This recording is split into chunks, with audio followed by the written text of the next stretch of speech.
capítulo, versículo 3, que le dice: como te rogué que te quedase en Éfeso cuando fui a Macedonia, para que mandase algunos que no enseñen diferente doctrina.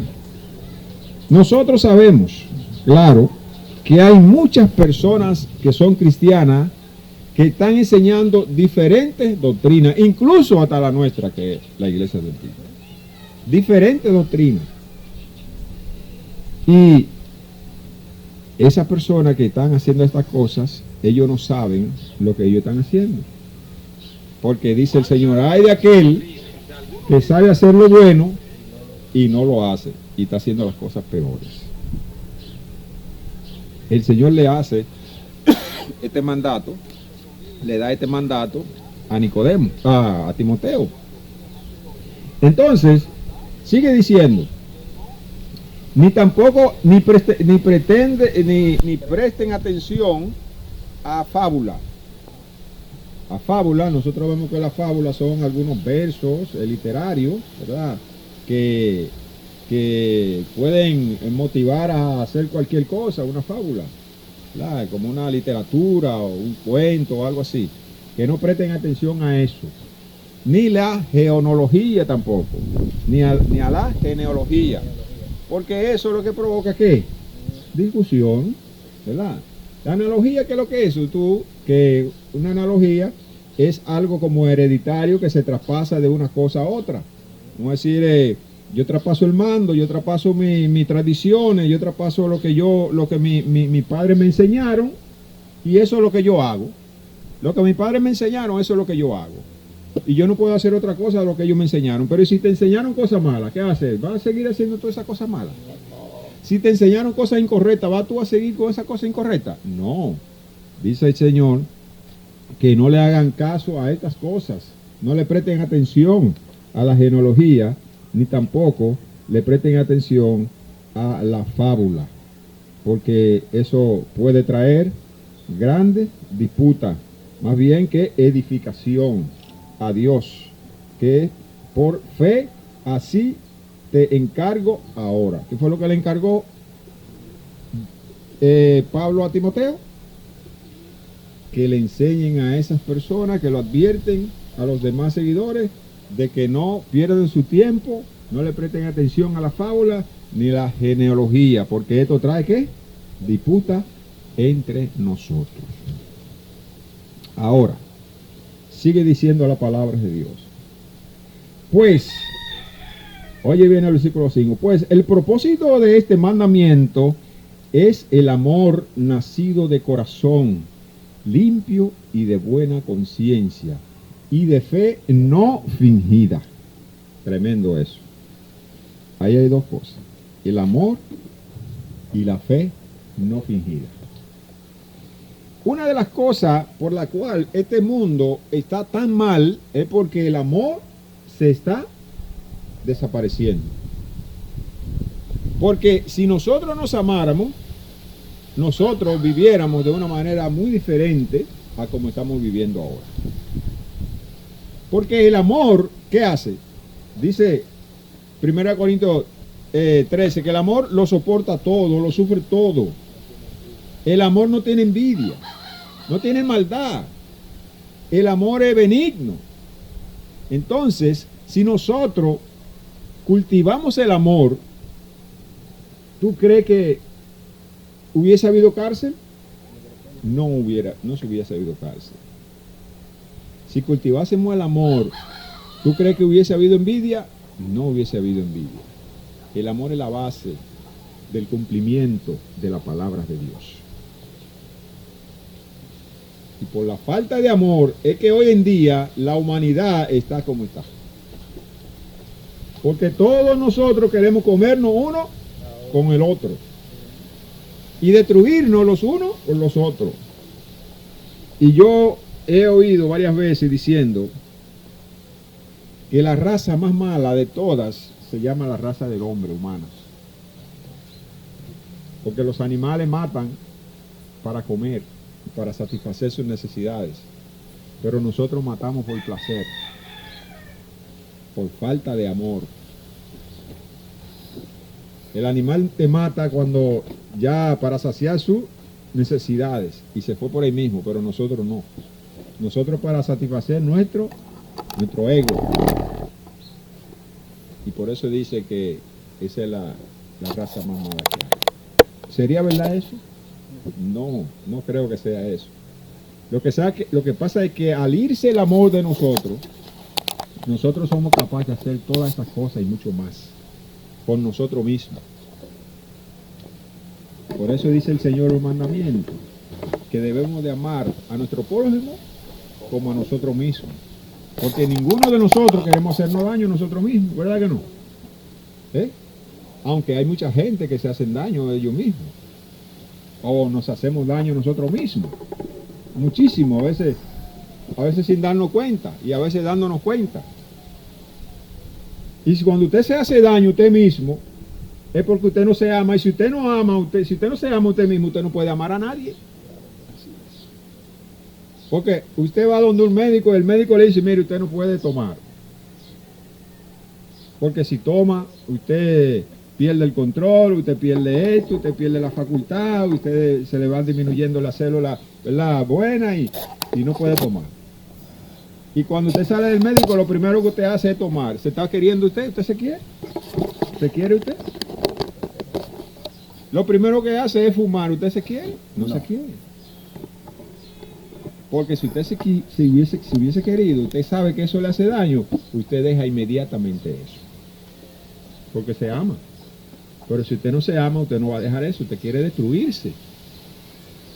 Entonces, si usted quiere destruirse, ¿cómo usted quiere?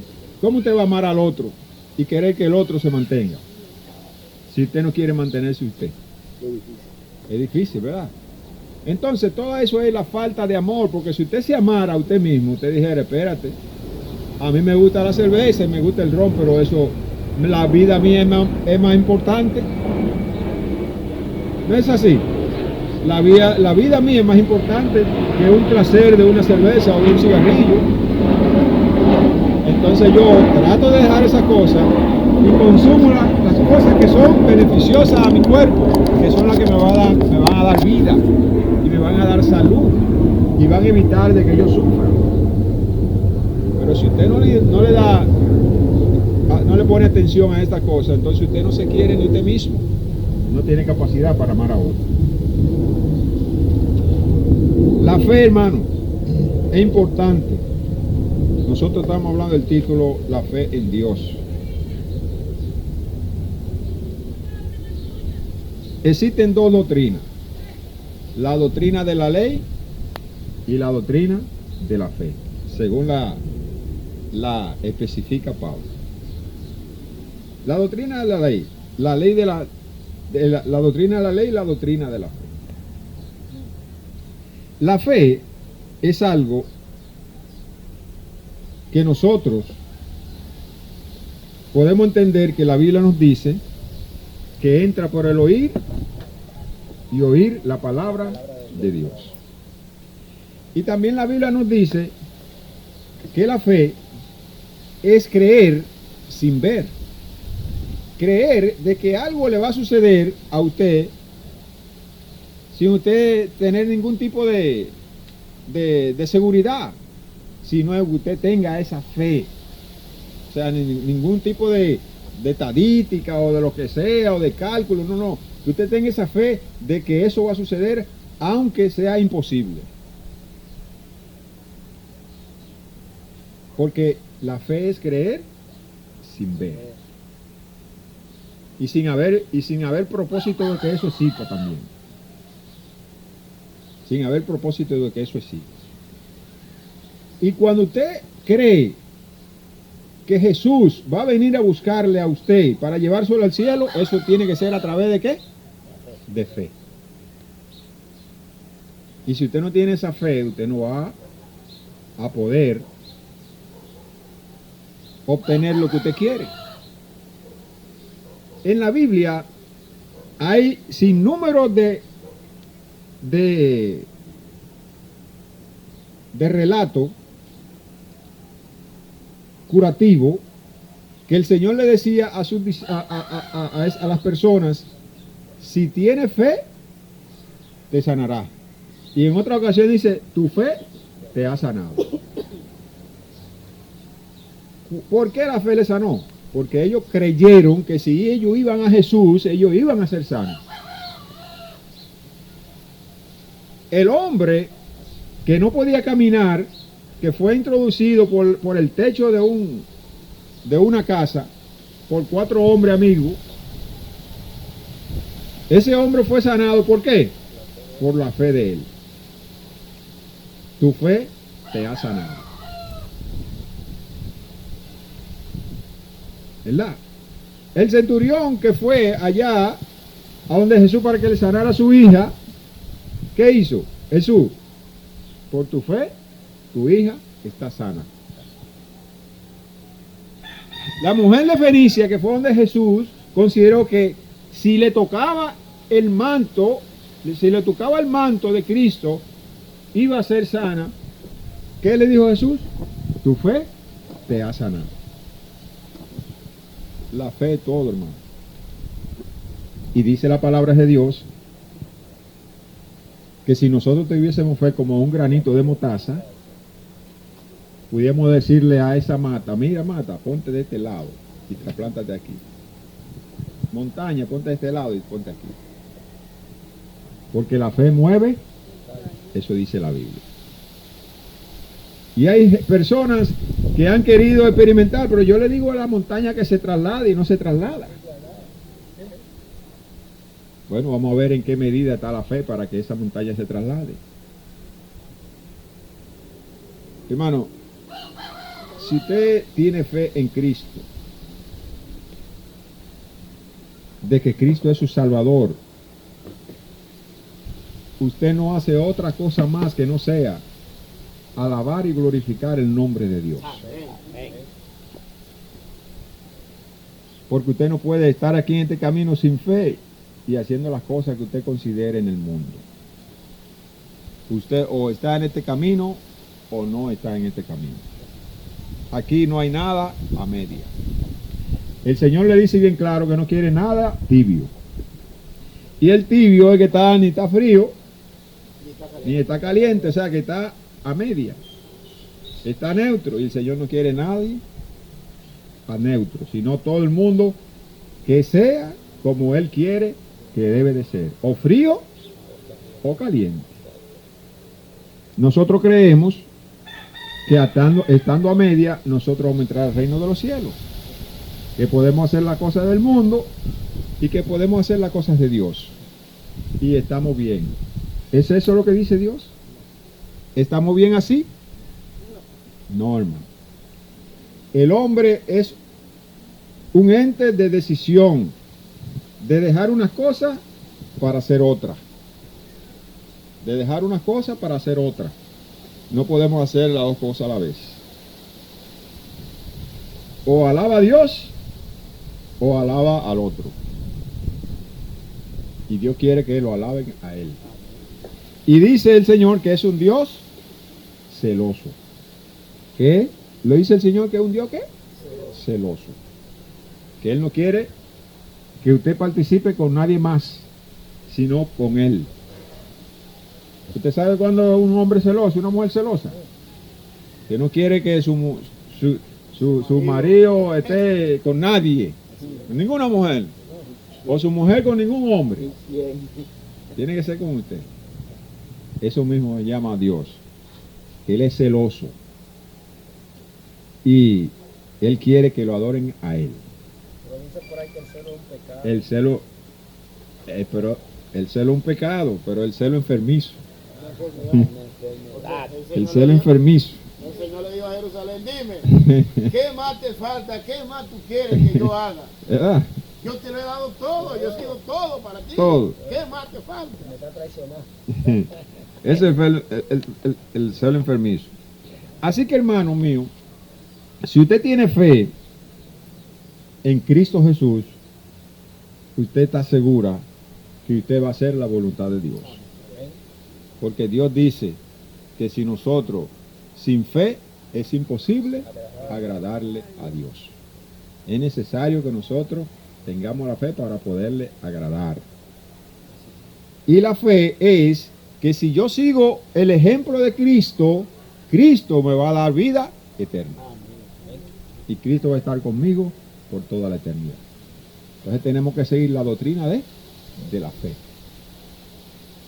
Porque si fallamos de ahí, hermano, y no tenemos esa fe, creemos que podemos hacer todo lo que nos dé la gana y que así sí Cristo nos va a salvar, no vamos a ser salvos. Lamentablemente no vamos a ser salvos.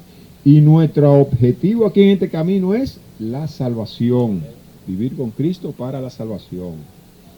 Todo en este mundo tiene un objetivo. El objetivo mío es salvarme. Y buscar hacer las cosas que le agradan a Dios. No que las que me agraden, sino que le agradan a Dios. Y Dios es celoso y dice que Él no quiere ni el 90% ni el 99%. Dios quiere el 100% que le alaben y que le glorifiquen, que le obedezcan.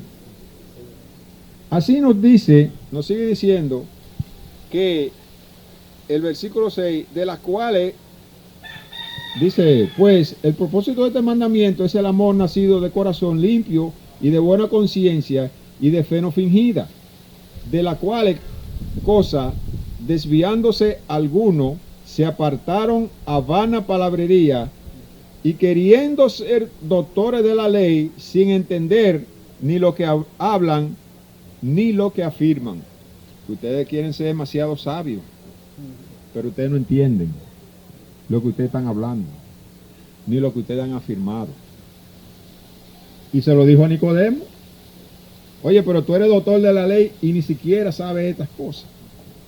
Entonces, ¿qué se espera del que no es doctor ni siquiera? Que son los que están llamados a saber estas cosas. Y tú no lo sabes. Y son doctores de la ley.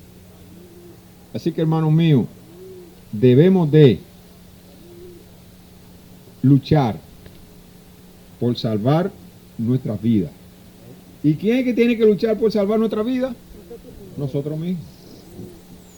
Un dirigente de una iglesia o un hermano de una iglesia no puede hacer otra cosa que ayudarme a entender el camino. Pero después de ahí no puede hacer otras cosas. Quien tiene que lucharse para salvarse soy yo. Porque todos los instrumentos y todos los pasos para mi salvación están dadas. ¿Sabía ustedes que todos los pasos para mi salvación están dados y para tu salvación están dados? Todo lo que había que hacer ya fue. Todo lo que hay que hacer para salvarse ya está dado. Ahora lo que nos toca a nosotros es buscar la salvación. Y si la tenemos, no perderla, como dice el apóstol Pablo. Hay de aquel que descuida una salvación tan grande. ¿Entendió, hermano? Y nosotros descuidamos la salvación por platico de lenteja, como lo hizo Esaú. Por platico de lenteja. Por cualquier cosita perdemos la salvación, hermano. ¿Y eso es falta de qué? De fe. Si usted ha decidido salvar su vida, no haga otra cosa que no sea buscar lo que lo mantiene vivo, que es Cristo Jesús. Y los pasos de Jesús. Sabemos que tenemos un enemigo que no nos va a dejar tranquilos. Pero siempre debemos estar en oración para que ese enemigo esté lejos de nosotros. Porque la palabra de Dios dice que cuando nosotros estamos orando, el enemigo está lejos. Si nosotros no oramos, el enemigo está cerca. Si nosotros no estudiamos la palabra, el enemigo está cerca. ¿Y qué pasa cuando el enemigo está cerca? Nos puede destruir fácilmente. Nos puede destruir fácilmente y engañarnos. Y dice, si es posible, a los escogidos. Sigue diciendo, hermano, estos consejos de Pablo a Timoteo, dice, las cuales son cosas, en el verso 6, que desviándose algunos, se apartaron a su vana palabrería. Y el versículo 7, queriendo ser doctores de la ley, sin entender ni lo que hablan, ni lo que afirman. Pero sabemos que la ley es buena. Si uno la usa legítimamente, es importante, hermano. ¿Qué de bondad tiene la ley? ¿Pueden ustedes decirme qué de bondad tiene la ley? Porque dice que la ley es buena, otro dice que no. Que la ley que nos señala el pecado y nos mata. Pero el apóstol dice que la ley es buena. ¿Qué de bondad tiene la ley? ¿Pueden ustedes decirme alguna bondad de la ley? Una de las bondades de la ley, ¿cuál es? Que nos mantiene vivos en Cristo Jesús. Esa bondad es una de las bondades de la ley. ¿Es lo que define mi posición? Una de las bondades de la ley es que que me impide yo pecar. Esa es una de las bondades de la ley. Y hay muchas cosas que la ley, usted tiene beneficio de ella. Que la ley nos mantiene, nos ayuda a mantener en armonía en nuestros hogares. Que la ley nos ayuda a ser un hombre de bien en nuestra sociedad. Porque cuando usted no viola la ley, ¿cómo usted cómo le dicen a usted que usted es una persona seria? ¿No es así? Pero eso es bueno entonces. La ley es buena. Porque si usted no la viola, usted le dicen que usted es una persona seria. Que usted es una persona honesta. La ley es buena, ¿por qué? Porque me dice que si yo la obedezco, yo no voy preso. Por eso es buena, porque ella me impide que yo vaya preso. Ella me dice, no, William, no haga eso porque si lo hace, va a caer preso. Entonces yo no quiero caer preso, pero entonces es buena porque me dice a mí que yo no puedo caer preso. Me está advirtiendo. La ley es buena porque me dice, William, mira, no haga eso porque si lo hace va a morir. Me impide morir. ¿Usted ha oído la bondad de la ley? Por eso dice el apóstol Pablo, la ley es buena. ¿Por qué existe la ley? ¿Por qué usted cree que existe la ley? Existe la ley por la maldad de nosotros. Por la maldad, hermano. Miren, cuando Adán y Eva, ¿cuántos mandamientos había? Un mandamiento que se le dio. Obedecer. No coma de ese árbol, porque el día que coma, morirá. El único mandamiento que había y con sentencia era ese. Después que el hombre comenzó su maldad y desarrollarse en su maldad, el hombre fue poniendo ley ¿para qué? Para evitar que el hombre se destruyera y pasara por muchos problemas. Hoy en día hay cosas que no hay ley, pero inmediatamente viene una persona y viola eso y hace esas cosas malas, que el Senado cree que eso es malo, pero que no hay ley para juzgarlo. ¿Qué es lo que hace el Senado? Se reúne ¿para qué? Para poner esa ley. No hay una ley para condenarte esa cosa que tú hiciste. No te podemos condenar porque no hay una ley. No te podemos castigar porque no hay una ley. Pero vamos a ponerla ahora. Porque a partir de ahora, si tú lo sigues haciendo, te vas a ser condenado. Así que se hacen las leyes. Ahora, dice el apóstol Pablo que las leyes no son para los justos. ¿Qué le parece? ¿Y por qué no? ¿Por qué dice aquí que la ley no es para los justos? Conociendo esto en el versículo 9, que la ley no fue dada para los justos, sino para los transgresores. ¿Y por qué usted dice que la ley no fue dada para los justos? Lo que yo le estaba diciendo, hermano. Si Adán y Eva hubiesen pecado, ¿cuántas leyes hubiese habido? No hubiesen pecado, ¿cuántas leyes hubiese habido? Una sola. Y si ellos tuvieran a esta altura de juego, sin haber pecado, ¿cuántas leyes hubiese habido? Una sola.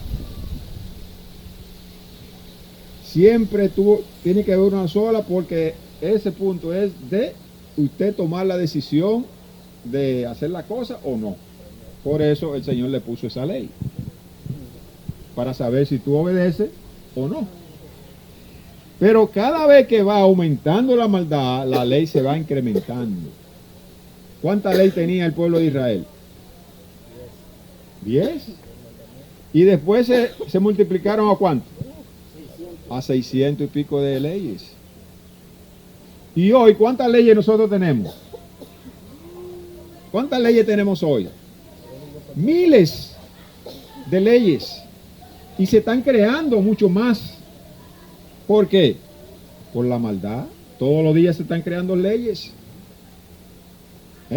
Por la maldad. Pero si nosotros hubiésemos sido obedientes, ¿hubiese habido leyes? Si nosotros le obedecemos al Estado, decir, bueno, miren, ustedes saben que anda por ahí una enfermedad, que esa enfermedad no podemos estar juntos, porque si estamos juntos, esa enfermedad se va a propagar. Ustedes deben estar a una distancia de 2 o 3 metros. ¿Eso es una ley? No, eso no es una ley. Es una advertencia. Y si nosotros hubiésemos obedecido al gobierno, ¿el gobierno hubiese puesto ley de nosotros estar en la casa? No. Estuviéramos caminando y trabajando normal. ¿Hubiese puesto ley que si fuera de ahora usted está preso y paga una multa? No. Esa ley no existiera si usted obedeciera al pie de la letra. El gobierno no recaudaría dinero por la violación. Ahora, ¿a cuántos justos, a cuántas personas que sigan los principios de Dios han pagado allí multa por la desobediencia a esa ley? Muy difícil.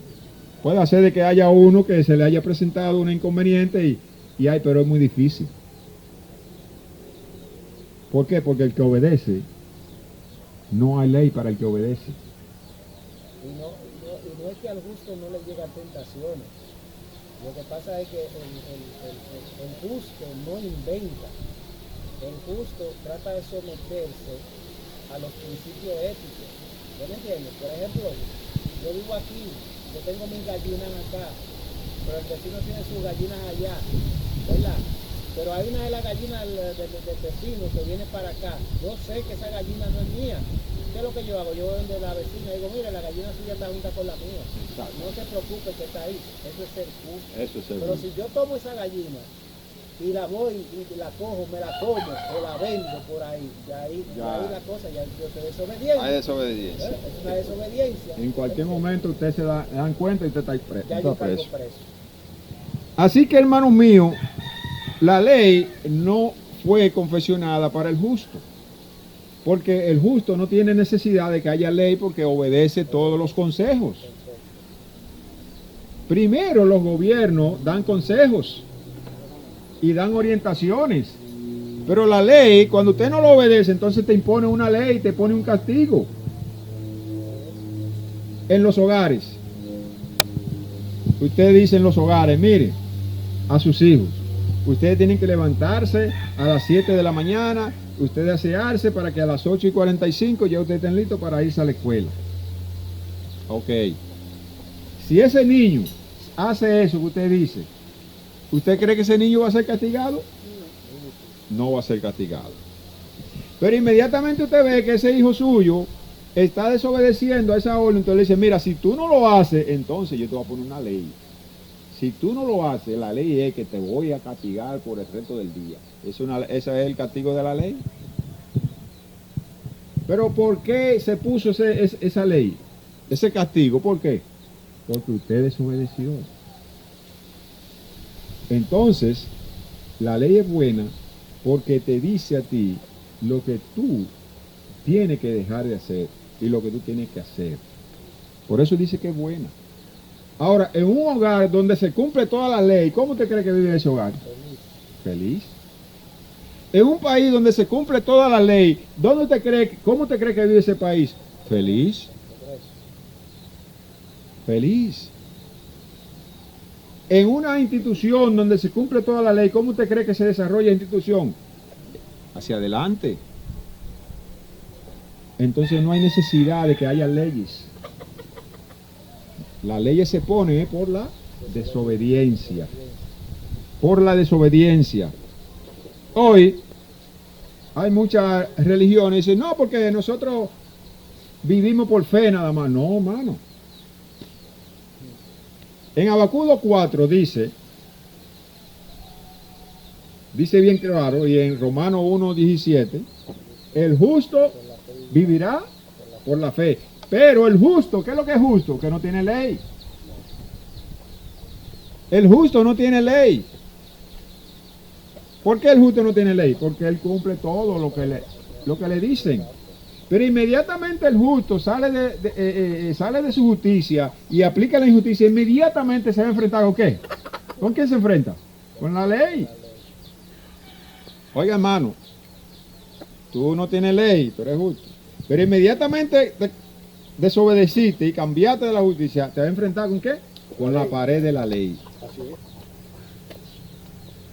No puede haber nadie en organización que no tenga su stop, su ley. En los hogares, en su oficina, en su trabajo, en su industria, todo es ley. Así es. Aunque usted solo en su hogar, usted no tiene ley.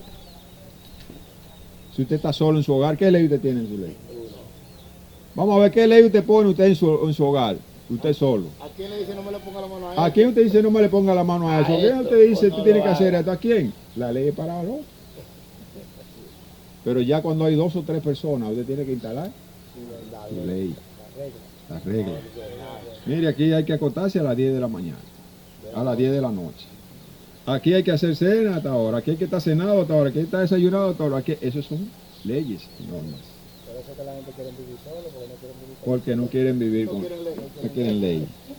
Entonces, hermano mío, no podemos creer que nosotros vamos a ser salvos solamente por la fe. Porque para usted ser justo, usted tiene que obedecer la ley de Dios. La ley de Dios y la ley del ser humano. Usted tiene que obedecerla para usted ser justo.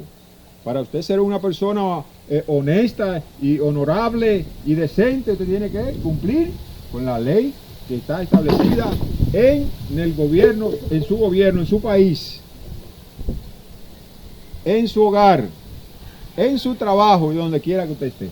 Para usted ser una persona honesta y responsable. Si no, usted pierde. Usted no puede. Si usted, por ejemplo, nació y usted encontró una ley, usted no puede desobedecerla. Usted tiene que cumplir, vivir de acuerdo a esa ley. Exactamente. ¿Entiende? Porque si usted la desobedece, ya inmediatamente ¿Ya no es ley? usted está Ya la violó, ya no es ley. desobedeciendo. ¿Entiende? Así Ya es. usted no es justo ahí. Exactamente. Entonces hay gente que le gusta, encuentran una ley, por encima de esa ley quieren hacer su propia ley, obviando la ley que está establecida. La ley que está establecida. Exactamente. Entonces dice que la ley es para los transgresores, para los desobedientes, para los impíos y pecadores, para los irreverentes y profanos, para los patricidas y matricidas, para los homicidas, para los fornicarios, para los sodomitas, para los secuestradores, para los mentirosos y perjuros, y para cuanto se ponga a la sana doctrina. Es la ley para lo que se ponga a la doctrina. El que esté en la doctrina no tiene ley. No tiene ley, porque ¿qué ley lo va a condenar si usted está obrando justamente? Exacto. Es lo que yo le digo a muchas personas. No, porque nosotros no vivimos bajo la ley. ¿Quién le dijo a usted que usted no ha vivido bajo la ley? Lo que pasa es que usted, la ley no le va a hacer efecto a usted si usted no la viola. Exacto.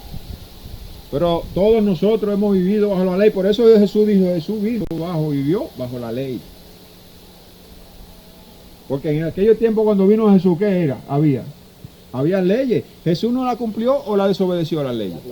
Jesús cumplió las leyes. Jesús dijo, yo no vine aquí a abrogar ni quitar la ley, sino yo vine a ¿qué? A cumplirla. Y hasta que no pase el cielo y la tierra y todas estas cosas, no se le quitará de la ley de Dios. No de la ley del hombre. Porque Jesús sí vino y desobedeció algunas leyes de los rabinos. Pero la ley de Dios no la desobedeció, la cumplió.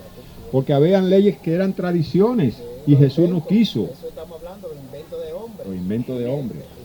Y por esa razón Jesús tuvieron problemas porque Jesús no quiso seguir esos inventos de hombres. Y la ley del Estado también la cumplió, porque Herodes se maravilló cuando oyó hablar de él y quiso conocerlo. Exacto. La ley del Estado. Este es un hombre perfecto. Sí.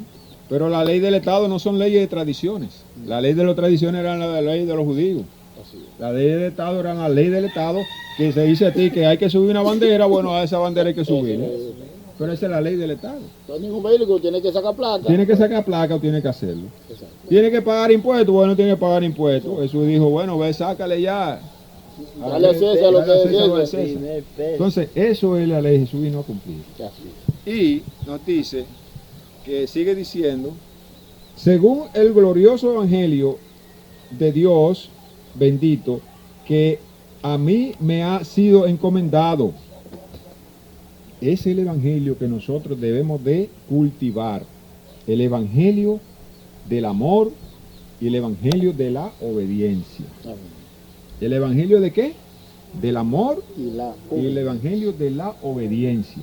Si usted falla de ahí, hermano, usted se perdió. Así es. Lamentablemente se perdió. Porque esos son los dos puntos esenciales. Así es. El amor y la obediencia. Así que yo le exhorto a los hermanos que nosotros debemos cultivar el amor en este camino. Y mucho que nosotros estamos falta de amor. Pero, ¿qué es lo que sucede? Que cualquier cosa que a nosotros nos hace falta, el Señor nos dice que debemos demandarla de Él. Amén.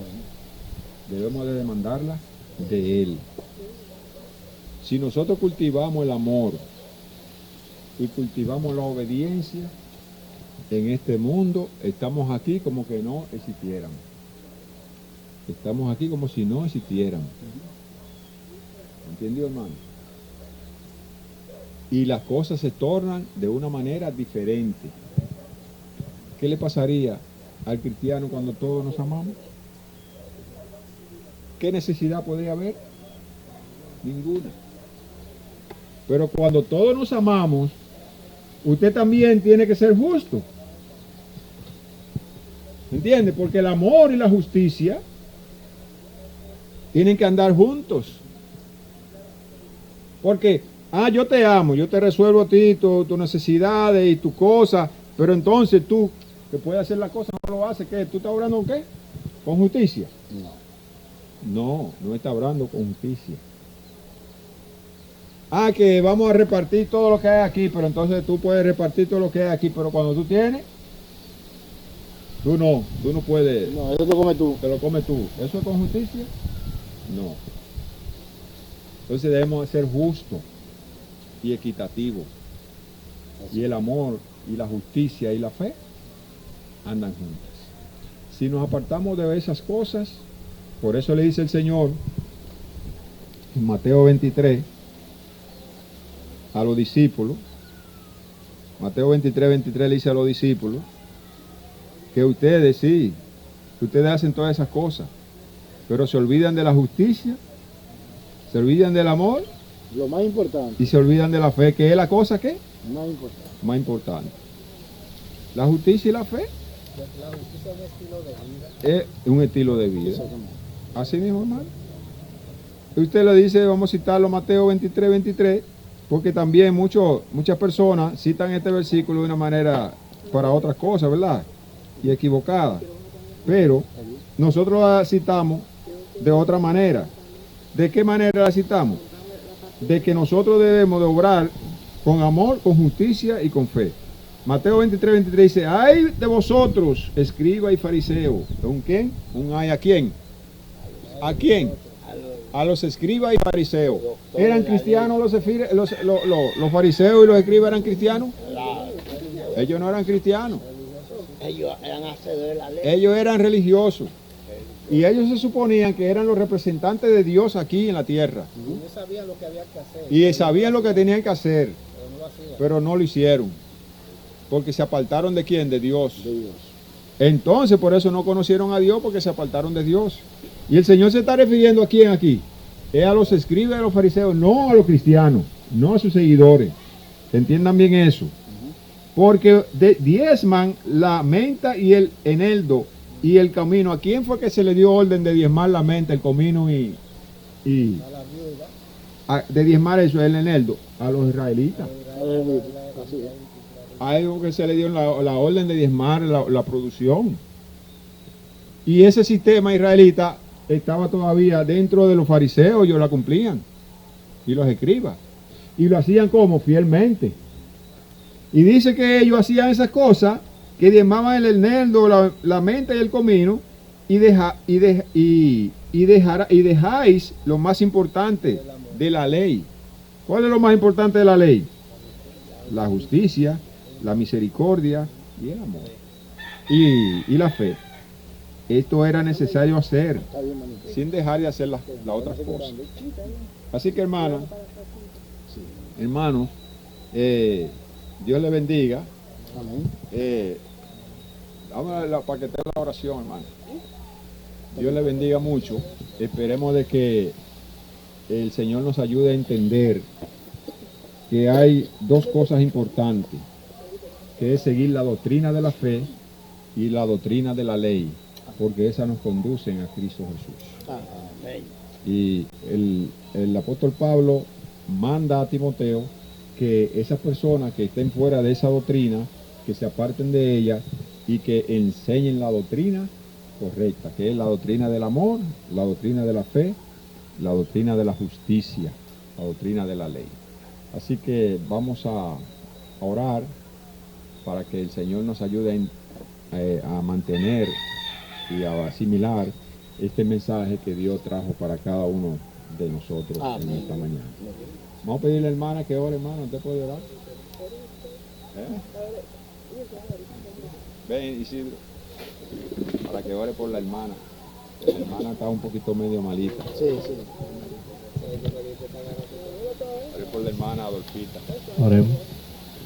Padre Celestial, gracias te damos por un día más que nos has regalado. Gracias, Señor, por tu maravilla y tu misericordia que has tenido con nosotros. Te pido por Adolfita, Señor, que usted le bendiga, Señor, y le ayude, Señor, en todo su proyecto. Y le pase su mano salvadora conforme a tu santo y bendito nombre. Amén. No solamente a ella, sino a cada uno de nosotros que estamos aquí, bendícenos individualmente. Amén. Que sea usted obrando en nuestra vida por medio de tu Santo Espíritu.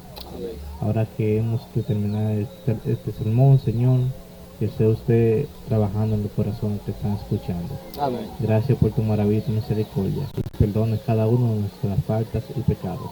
Te lo rogamos en el nombre de Cristo Jesús. Amén. Y amén.